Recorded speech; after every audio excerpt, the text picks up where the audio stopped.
The Bobcat men win in front of a raucous crowd in Cheney, Washington, sending the Eastern Eagles on a 2-game losing streak going into the Big Sky Conference tourney, while the ladies drop senior night in Bozeman. Manhattan Bank has been serving the Gallatin Valley since 1905. Started by local farmers in order to help grow the agriculture industry, Manhattan Bank has since grown into a full-service bank serving the entire valley. With branches in Manhattan, Churchill, Three Forks, and Bozeman, you're never far from your local bank. As banks are consolidating and changing, Manhattan Bank sets themselves apart through consistency and a small-town banking feel. Come see why we have been in the valley for well over 100 years. Stop by the new building in Bozeman. See Justin Skillman and Tyler Dosher for your business banking and Brad Whitmer for your home loans. Go Cats. Member FDIC.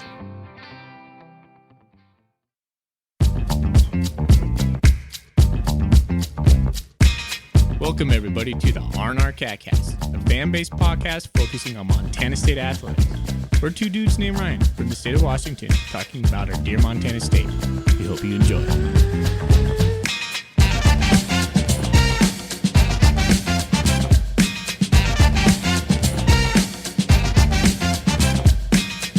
All right, welcome back, Bobcat fans. Thanks for joining us on another episode of the R&R Catcast. This is one of your hosts, Ryan Foley. He's your host, Ryan Thornburg. We are the Ryans of the R&R, the Montana State affiliate of the Big Sky Podcast Network.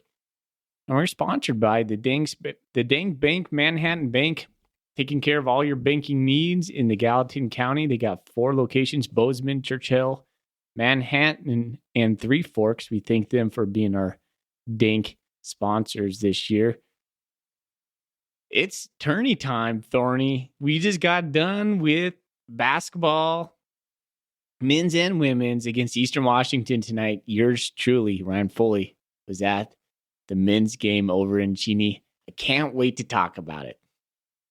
Can't wait to hear about it, man. Yeah, I sent out the picture on the Twitter of your on-the-ground, boots-on-the-ground photography skills there, letting everyone know that Foley's in town to check out the game. And, well, yeah, what a monumental win for the men and a pretty disappointing loss for the women. And we'll get into those a little bit. All right. So, yeah, that's pretty much on the docket. We're just going to freeform this thing. We're just going to go for it. I'm riding the high. I just got home. It was a straight ice rink out there out of Cheney, man. It was really dicey. We were getting this snowstorm tonight and almost got plowed into by a minivan in my new car. Whew, I made it, though. I'm glad to see you back home safe. I took Miles with me, my oldest son. He's like, Dad, are we going to make it home? And I was like, yes, we're going to make it home. Just be calm in the backseat. I got this. I don't know if everybody else got it, but I got this. That's right. Can't wait to hear about it, man. Do we just want to launch right into it, or do we want to talk about what's in our beer first, or, drive let's talk tonight. About what's in our golden coolie, man. What's in the golden coolie? Yeah, I don't have that loaded up yet. I'll get it fixed at some point in my life. I have Lewis and Clark Brewing Company Miners Gold Hefeweizen on cue tonight. Miners Gold. Classic. Solid it's a really good Hefeweizen. Yeah. Good brewery, Lewis and Clark. They make some good stuff. Yeah, Tumbleweed IPA is one of my favorite IPAs. That comes out of Lewis and Clark, but Miners Gold. Yeah. Wow. What a great pale ale. Dang, man. They got some bangers over there. All right. Good call, man. I have a Rainier. I picked them up this weekend, and I'm not going to apologize. A cold Rainier, Pacific Northwest pale ale. We're from Washington, man. There's nothing to apologize about drinking Rainier over here. Right? Well, not from Washington, but we live in Washington. So acceptable at any time as a Washingtonian now. Well, there we go. We got a beer. I have a couple beers in me because I was drinking while I was watching the game. I assume you were not over there in Cheney. I don't know if they allow beer in the stands in Cheney, Washington or not. But tell us about it, man. Yeah, They do? Yeah, so over at Reese Court, they were selling beers, but I knew I shouldn't get a beer. Like I got the water, I got the popcorn. I did not want to drive all the way back to Spokane with any alcohol in the system, which was a good call for me, especially at the roads like they were, man. Coming out of that parking lot, it was dicey. I can't stress that enough. It was really stressful getting home. We got home about 9:00 tonight. But man, Reese Court, those Eagle fans, they brought it, dude. I gotta admit, like Montana State had that game in hand for all but the last 7 minutes. And it's like typical Montana State fashion, right? Like people are texting me. They're like, oh man, you picked a good game to go to. And I'm like, I'm just holding my breath right now because I know what's coming. We're going to go on a scoring drought, and then Eastern's just going to hit every shot remarkable. Just fall away threes from Venters. Venters could not miss. All of a sudden they couldn't miss. You know what's interesting about Eastern, just a short point, is they can all shoot. They're big men. Every single one of them can stroke the three. So they were just hitting, a couple shots just to keep them in. And then, oh my gosh, they got loud. Defense, pow, pow, defense. And I was sweating. Miles, my son, was just putting his hands over his ears, like just covering them up, going, oh no, oh no. And, but man, we did it. Last year I went and we didn't do it. And the year before I went and we didn't do it. And there's been a lot of years I went over to Cheney when I watched our Bobcats lose, and we pulled it out tonight. And Danny Sprinkle, when we won, he was there over there, goes, that's what we do. That's what we do. I was like, heck yeah, go. And then he's going to go into the locker room. They're going to celebrate, and he's going to be like, but the rent still due. That's what he says, right? Oh, man, that was a fun game. Yeah, the crowd noise seemed to affect the Bobcats there late in the game. Like they were getting a little bit rattled by the environment, it looked like on TV. It was loud. It was really loud. I want to give props to Eastern because they brought it. They really did. And that was a packed house.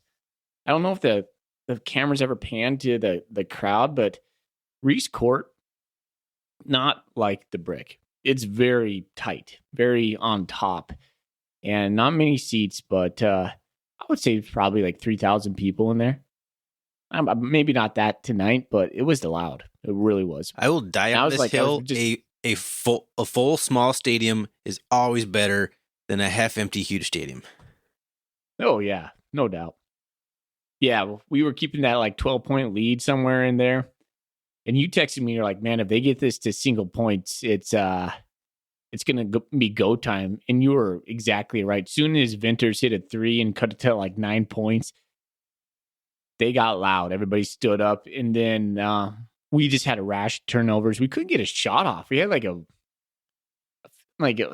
shot clock violation from Raekwon there. Tyler Patterson was fumbling the ball around a couple times, and we just lost. We just lost our rhythm that we were going through, and it just felt like every game I've been there. Like every game, I'm like, holy cow, this is happening again.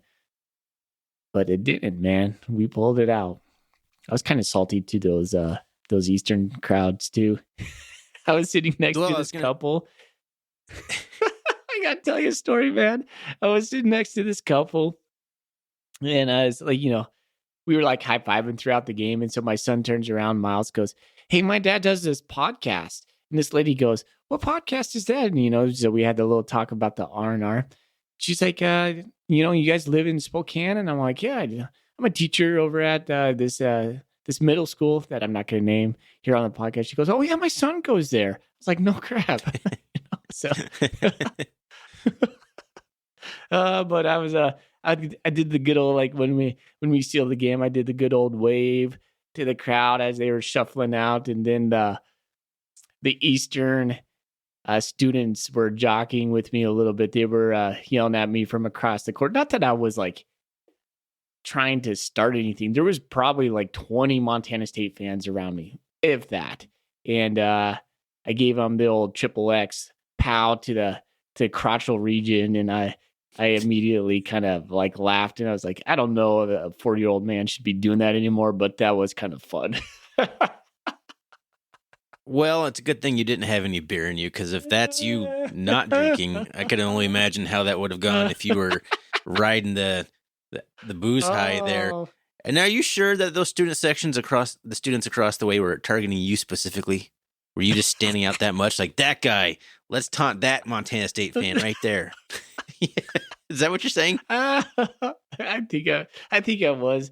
I kind of get into it. You know me as a fan. I like to egg on. I like to poke the bear a little bit. And I've been living in the belly of the beast over here in Eastern Washington for many years. And these Eastern fans have really just ticked me off for about Gotten on your skin a little now. bit, So, yes.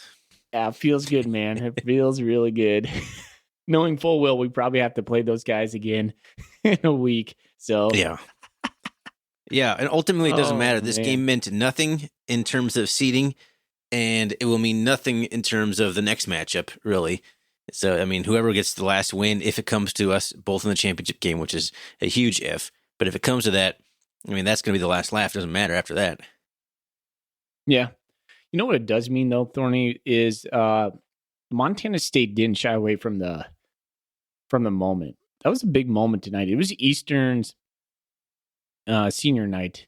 Angelo Allegri was being honored, and that guy is a baller, right? Him and Steele Venters are just two unbelievable players for the Eastern Washington Eagles. Unfortunately, Steele Venters was not honored on the senior night, so we'll see him again next year. But Montana State did not shy away in the shooting woes we've seen over the last 5 games, like the 20% from 3-point land and 30-some% from the field. We didn't have that today. We came out shooting hot, and our defense was unbelievable.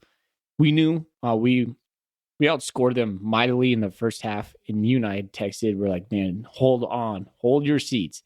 And there's a couple guys I knew over there in the crowd, and I was talking to them at halftime. I was like, this is going to be different in the second half. I know this story. I know how this thing goes. They're like, yeah, me too. Like, get ready. Hold on. And I kept thinking to myself, Tourney, I was like, man, if we can get this game to 5 minutes and hold a 12-point lead, we got this. Like, I just felt that. And it was, I can't recall, but I think it was something close to that. But at that point, I was like, momentum was shifting. And then Reese Stadium was just off the rocker, man. They were into it so hardcore. It's one of those games where, all right, we got like a 15-point lead or whatever. You just keep glancing down that clock, and you're like, how is there still 12 minutes left in this game? Like, it's going to take forever, and you know it's just going to be painful, and you know it's not going to last. You know it's going to get close. Because that's how every single Montana State game seems to go. We seem to get a lead in the halftime, and then we kind of build the lead in the second half, and then we just let every team come back into it and then win in dramatic fashion all the time. I don't know if we like run out of gas from playing such high intensity defense that we eventually just kind of chill out. I don't know if this is some sort of a sprinkle gets a little too conservative. I texted you at one point, like, can't get too conservative here. And I think there was a miscommunication on the time because you texted me back a little bit like, what are you talking about? But there was a couple times where we walked it down there with like 13, 12 minutes left and like didn't even start the offense until 15 seconds into the play clock. We were getting a little too conservative, but it happens every time, man. And you knew it was going to happen. But the fact that the Cats withstood the barrage and got the few points they needed to hold on to the win, I mean, that's what we do, right? That's what Danny Sprinkle says. Like, that's how the Cats have been operating. That's what we do. You got to like a team like the Bobcats who play solid defense and who's won close game after close game in a Big Sky tournament. Like, this is all going to pay dividends into the tournament. Yeah, absolutely, man. It was really clear to me that the Bobcats really wanted to milk the clock. I mean, like you just said, they weren't starting their sets until 15 seconds into the shot clock. And you're right. Absolutely, you're right. And I honestly thought that was the good plan because Eastern was pushing the ball down the floor. As soon as they inbounded the ball, they weren't walking it. They were pushing it down the floor. And they couldn't miss, right? They got hot. 7 minutes are left into the game.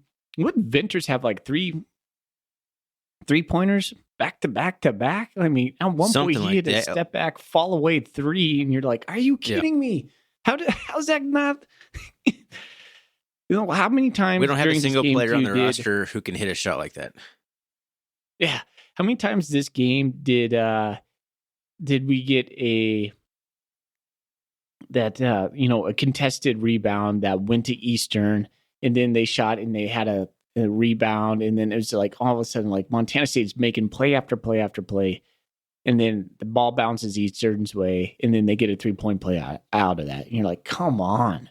You couldn't buy a stop at the end either. It was just classic Eastern Montana State. Whether you want to put this in the football realm or the basketball realm, it felt like the classic Eastern Montana State matchup. It did. And man, we had some solid performances. Raekwon Battle had himself a game, even though he had to be taken out of the game for large chunks of the second half because he got into foul trouble of all things from Raekwon Battle. Yeah. Still finished with a team high 16 points. Darius Brown had more, but he had 16 points. He was the whole offense in the first half. I feel like almost all those 16 points had to have been in the first half. And they were holding him out in the last half. And I texted you, like, they're going to have to bring in Battle here in the last few minutes because like 5 or 6 minutes left because, if they keep getting it closer, we've got to bring him in 4 fouls or whatever. Get him in there. If he fouls out, he fouls out, but we need some points. And of course, he comes in and doesn't do a whole lot and gets stuffed by Steel Venters as the shot clock expires, which is the shot clock violation you were referring to, but he got completely rejected in the process. Yeah, man, Darius Brown, though, holy cow. That was the most clutch I've seen Brown since probably the first Cat Grizz. 18 points on 7 for 9 from the field goals and 3 for 5 from downtown, 5 defensive rebounds and 4 assists, a steal. Man, Brown just fills up the stat sheet, like every single stat you want. And whether his shot is falling or not, he's still getting rebounds, he's still getting steals. That's what he does. He plays such good defense, man. He was in the face of every single defender or player for Eastern Washington, and he shut down a lot of guys and he created a lot of havoc. And I'm surprised I only see 1 steal. Like I feel like he maybe deflected the ball and someone else got the ball, and that doesn't count as a steal. But he was he was all over the place, and it's good to see his shot back. And he hit that clutch 3-pointer late in the game when the Cats really needed a bucket. As there was like 2 seconds left on the shot clock, he nails a 3-pointer. I'm just pumping my fists in there. I'm like, yes, Brown, there we go. It's like, now I think that might be what we needed to win the game. You're right. He had a couple deflections, and those were the ones that would just end up in the hands of the Eastern Eagles, and they would get a score out of that. They were just like, man, we were so stinking close to getting a stop there. But I want to speak a little bit about Brown in another way. One thing that I don't know if it came across on the screen, but I could really sense it when I was there because I was sitting pretty close. I was probably like three rows from the court. He does such a good job at running the point. When he has the ball in his hands, like it just puts the offense in a better flow. Like Ford did a great job tonight too. I think Ford had some really clutch free throws, but when Brown is running the point, man, he orchestrates that so well. He's such a good floor general. And I was watching him in the timeouts, and that's one thing you don't get to see. The timeouts are really interesting. I'm sure some of the listeners know what I'm talking about, but the timeouts really have 2 separate things going on at the same time. At the very beginning of a timeout, the players meet and they talk. And it's just a player-run meeting. And they converse and they really listen to each other. It's really awesome to see. There's really great communication going on. And it seems like there's a lot of, hey, yeah, I got you, man. And there's a lot of fist bumping and like, yes, I hear what you're saying. And everybody has a voice. Even guys on the bench are piping in. And then the coaches are meeting and discussing what's going on. And then towards the end of the timeout, they then come together. But these pre-meetings that go on at the very beginning, Darius was very animated, and you could tell he has such command of his peers. Man, he's so good at what he's doing. He's a calming presence on the offensive side and such a lockdown defender, like you've been saying.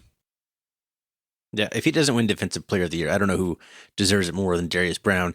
Granted, I don't watch a lot of Big Sky basketball outside of the Bobcats, but I don't see anyone affecting the game the way that Darius Brown does. And yeah, his command of the offense is truly special to watch. And we've had a good string of point guards, starting with Harold Frey. It's good to see Bobcats back in like good hands in the point guard realm. Speaking, man, Robert Ford, I got to give a shout out to Robert Ford here. Led the team with 10 rebounds, coming off the bench as And a he was guard. hustling. He was hustling. His stat line's pretty crazy. He got 12 points, but he only hit 2 field goals. So he had the most free throws and the most free throw attempts of anyone on the team. He had 10 rebounds, 4 of them offensive rebounds. He had 2 steals and an assist. Got to give a huge shout out, man. Like, Robert Ford played a really good game. His shot still isn't quite falling. He was 2 for 5 from downtown, though. That's pretty good, but 2 for 8 overall. But yeah, man, hustling, getting those boards, getting those steals. He was a huge part of the reason the Bobcats won today in the 23 minutes that he played. You're right. Especially when Battle was in foul trouble, because it was mostly Ford who was getting those minutes later in the game. Yeah. I thought Caleb Fuller had himself a decent game. He's a good defender, man. He is a good defender. He was getting he was getting his butt chewed a little bit by Sprinkle on the offensive side, but he was playing lockdown minutes out there. It's fun to watch the Bobcats play some good defense. It's good to see them hit the shots too. Hitting 36.8% from three-point land, that's refreshing. That's really refreshing. It was nice. Yeah. Because every time Eastern had an answer, we would come back down, get a big shot. We're like, yeah, man, we're keeping this up. We were able to hold that lead for such a long time until it wasn't. And then shooting 52%, almost 53% from the field feels really good. I mean, yeah, 36.8 from downtown is very refreshing. But I mean, that's not like a crazy number. I mean, the Bobcats don't need to shoot crazy 3-point percentage to be able to be a really good team. No. They win games shooting 17%. If they could just shoot like 30 to the 33 range consistently, like that, they'd be a very difficult team to beat. But yeah, 36.8, it was really good on a high volume too, 7 of 19. Yeah, we shot like 3 for 5 on Saturday for a good percentage, but it's 5 attempts. 7 for 19, that's good volume, and shooting 36.8. That's what you like to see. Yeah. Darius Brown carrying the night, 7 for 9. Bello was 7 for 8. You know who impressed me? The guy we haven't seen in a while, Nick Gonzalez, hitting spot up twos. In clutch moments. Good for him. Awesome stuff. Yeah, 2 for 2 and a steal. So not big numbers, but 14 minutes. Gonzalez was such a productive player last year. He's had such a I don't want to say disappointing year. He's just not playing like he did last year for whatever reason. But good to see him knock down a couple shots. Probably good for his confidence because we need everybody we can going to the tournament. His name might be called at some point for some reason, and you got to be able to rely on him. And it was good to see him get some buckets. All right. Hey, tip your cap to the Bobcats. They won 22 games this year. It's crazy. Woo! It's crazy. It's awesome, man.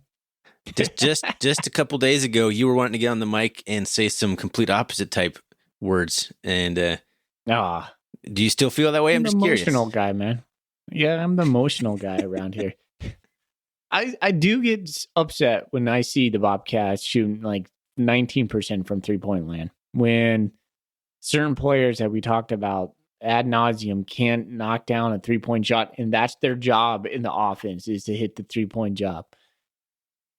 It makes me a little bit upset. So, sure. I guess I just wanted. Here's what I think my big gripe was this, Tourney. I just wanted the Bobcats to go into the Big Sky Conference with momentum on their back, not just trying to win games defensively, but being able to put a complete game together. I feel like the Montana State. This was a good game for Montana State. Was it a complete game? No, but it was a great win in a very, very tough environment. Yeah, in a game that shouldn't have mattered for either team, but both teams clearly wanted it. Both coaches, teams played like this was championship on the line. This was a heavyweight like title fight. And yeah, it made absolutely no difference. I guess you could argue maybe it would have helped slightly your seeding projections if you planned on winning the tournament and going to the big dance. This win on the resume would have been the last final thing to get you maybe from a potential 16 to a 15 or a 15 to a 14. Nobody's getting higher than a 14 probably, but yeah, big moment. And the Cats spoiled Eastern's senior night. Gotta love it. because on the other side of things, Eastern completely spoiled the women's senior night in Bozeman, which is pretty disappointing. I'm pretty disappointed in that loss. That was not a good loss. The Cats could have wrapped up the number 1 seed. Instead, they lost, created some sort of crazy 3-way tie now with NAU, SAC, and Montana State all sharing the conference title because the Bobcats couldn't take care of business at home on senior night against Eastern Washington, who, not that great of a women's program. So kind of almost the opposite results of what you would have maybe bet money on heading into this night. Women at home, probably a good bet. Men on the road at Cheney, just not bad money on Eastern there, but complete flip-flop of maybe the favorites. Wasn't able to catch the women's game, although they announced the final score in the last 3 minutes of the game over there.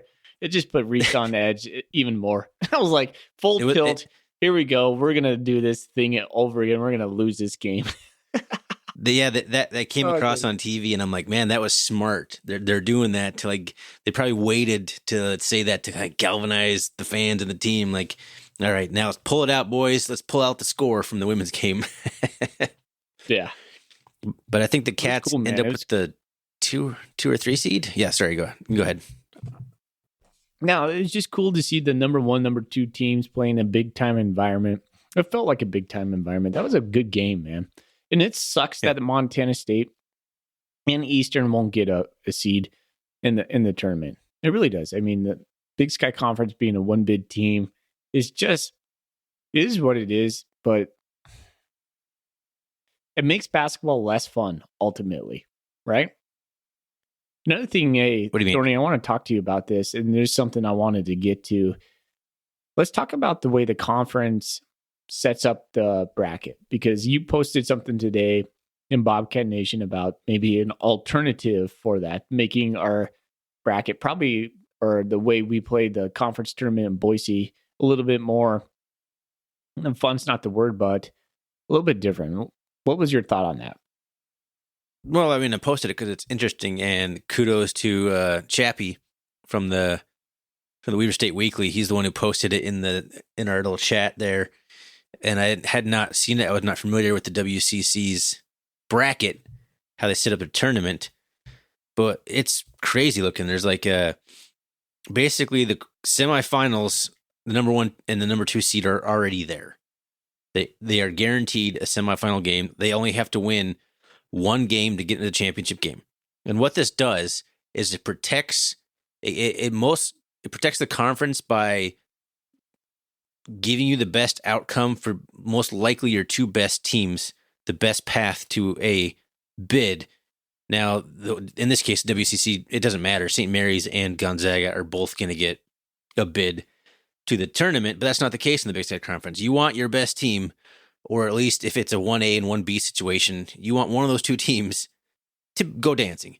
You don't want the 6th seed to come storming in and win the championship. It's a cool story, but they're going to get stomped. You don't want a team with a losing record going into because they're going to go to the play-in game. You want at least your best foot forward, and the tournament bracket as it sets up in the WCC almost guarantees that. The lower seeds start way back there in the first round, second round, quarterfinals, semifinals, and championships. So if you're a 9 seed, you have to win 1, 2, 3, 4 games to get into the championship game. Whereas the number 1 and number 2 seed only have to win 1 game. So it makes it a much tougher path for the lower seeds, and almost guarantees a 1 and a 2 seed will be playing 1 or a 2 seed, or if not both, will be playing in the championship game. So I think that's kind of something the Big Sky Conference should look at. I don't know what it does for travel or attendance in the neutral site. I don't care about all that. I just want the best team from the Big Sky to dance every year. Well, it would incentivize getting the 2 seed, the 1 and 2 seed in the preseason, right? And even so, the 3 and the 4, they're no different. The quarterfinals, the first time the 3 and the 4 play, or in the quarterfinals, so it rewards the play in the conference, right? Yeah. Yep. I like that. So that was cool. But as it is, the Bobcats are the number 2. The men are the number 2 seed, and we knew that before this game was played tonight. But I don't have the bracket in front of me. I was trying to load it on the Big Sky website. It was crashing. I don't know all the seating and stuff. Obviously, we're on the opposite side of Eastern Washington, and I believe we're on the opposite side of the Grizz. Although I don't know, they won tonight, so I don't think anything changed. I don't think anything changed today, but it changed for the women drastically with the loss. 1 and 4, the men 1 and 4 are on one side, and then 2 and 3 are on the other. That's interesting. I think so. Would you rather? I'm not. Buy or sell? Would you rather face buy or sell? I would rather face the Grizz than Eastern Washington in the playoffs. Oh man, that's a tough one. I think I'd probably rather face the Grizz, I guess. Yeah, so you're buying that. Me too. Yeah, I'll buy it. I mean, Eastern can shoot it anytime. We get into a game with the Grizz, and it's going to be a slobber knocker. But obviously, the loss would sting worse if it's the Grizz because they'll have bragging rights over you. But I'd like our chances probably better to beat the Grizz again. But they can shoot the long ball too. I don't know. We played pretty ugly against the Grizz last time too. So yeah. But the Grizz are not playing so hot either. But this is now two losses in a row for Eastern Washington. All of a sudden, the team that the longest winning streak in the country, week in and week out, now they're riding a 2-game losing streak into the tournament. That's not what you want to do. I think the Cats got 6 in a row or something. Sure. 6 wins, something. I'm not sure on that. But yeah. Well, I think I'd rather face the Grizzlies as well. If we can, the Josh Bannon, Anand Moody duo, if you can silence them, you're pretty much gonna. I think you can win that game. We have more dynamic players than the Grizzlies do. I think we should be able to. If we come against them, we should be able to handle those guys. Sorry, I'm trying to pull up the bracket here. I may have actually found it, but is it filled in? Is it current? Who knows? No, it's not. So, oh well. The Cats' first game is on Sunday. I know that. That's when the 2 seed plays the winner of the 7 and the 8. I wish I knew this. We could maybe we'll do another episode before the game on Sunday. We'll see. We'll see about that. I'm not sure. But man, yeah. Good end of the season for the Bobcats. Going into the season or the tournament with the best possible outcome, most momentum that you could have, and we're pretty healthy. I think we're as healthy as we were pretty much all year. I don't think there's no major injuries. If there would have been any minor injuries, I think Sprinkle would have held guys out for the last couple of games that meant nothing in terms of seeding, but all the guys played, and nobody got hurt tonight against Eastern Washington, so gotta love it. The women, not so hot going into the tournament, losing at home, but I still think that the Bobcats have a good chance on the women's side, too, because I think that's pretty open on the women's side. I think there's 3 teams. Obviously, there's 3 teams that finish for a co-champ situation. And the men's side, I think, is most likely, if you had to bet, I would it'd be a rematch between Eastern and MSU. But it's a tournament, man. It's the Big Sky tournament. Nobody is really that good. Upsets can easily happen in this thing. Yeah, you're right. And that makes that WCC format also much better in my brain, right? Montana State, Eastern Washington have really worked hard to get where they're at. Putting those guys in the semifinal regardless feels right. The fact that Montana State could get balanced by Portland State, maybe, on a fluky night on Sunday feels just like you get robbed a little bit. But hey, we are who we are, and we're in the Big Sky Conference, and so you just got to go out and win it. Can't make any excuses right now. Just enjoy the ride. 22 wins, 9 losses. We had 3 losses in conference, and that's something that kind of got to me tonight. I was like, hey, we tied with Eastern as 22-9 in the record. We lost to Weber State in conference. We had an early loss to Idaho. That one stings, man. At Idaho, 74. I was just going to say that. You heard me kind of interject there. I was going to say, like, how bad is that Idaho loss now? Ugh. Yeah, Idaho just fired their coach tonight. They fired him. Really? After the game, he's gone. He's done. So no way. I don't believe he goes out winning one game, the last game against the Bobcats. Yay. And we had a loss to Eastern, so we traded losses on our home courts Montana State couldn't hit Kinda the funny. foul line that night. Man, yeah, we had some troubles, but We could have won that game too. Like we could have easily won that game. yeah. So Bunch of what ifs, and it matters too because if Eastern doesn't make it to the NCAA tournament, they got the automatic NIT bid. So it does matter. Yeah, it's a good point. Your season. It continues your seasons regardless of the outcome of the Big Sky Conference tournament. Yeah, and they get to hang a banner, and we don't. So also that always means something. Yeah, always means something. All right, Tourney. I think that wraps it up, man. Hey, thanks for being the R&R Catcast on the ground and also getting some new listeners. Look at you go. Just working it out there in Cheney, Washington, throwing some XXX like suck it motions at people. Whatever you want to call totally that thing. Did that to those our generation's dab, basically, right? That was like the dab of the 90s. Yeah, they're like, what is that? What I was doing to me? All right. Gosh, well, dude. Go ahead. I just wish I had better cell service. That thing is like, I couldn't get anybody's text. It was crazy. But I had like so many of our fans text me, including you. It was so much fun. Actually, winning in Cheney was really good. We did it. Cats. We did it. Go Cats. All right. Let's get out of here, man. Thanks again for listening to our basketball attempts. We try. We don't do basketball as well as football, but hey, we're still big fans. Look at the emotions. Look at the emotions on this podcast. We're still huge fans. We love the Bobcats, regardless of the sport. Thanks again to Manhattan Bank for being our sponsor all year. You can find us on the internet, rrcatcast.com, Twitter, rrcatcast, Instagram, rrcatcast, Facebook, rrcatcast, although we don't really post on Facebook or Instagram all that much. Twitter, if you want to really interact with us, Twitter is going to be your main spot. But all right, Foley, let's get out of here, man. Go Cats. Go Cats. Go Cats.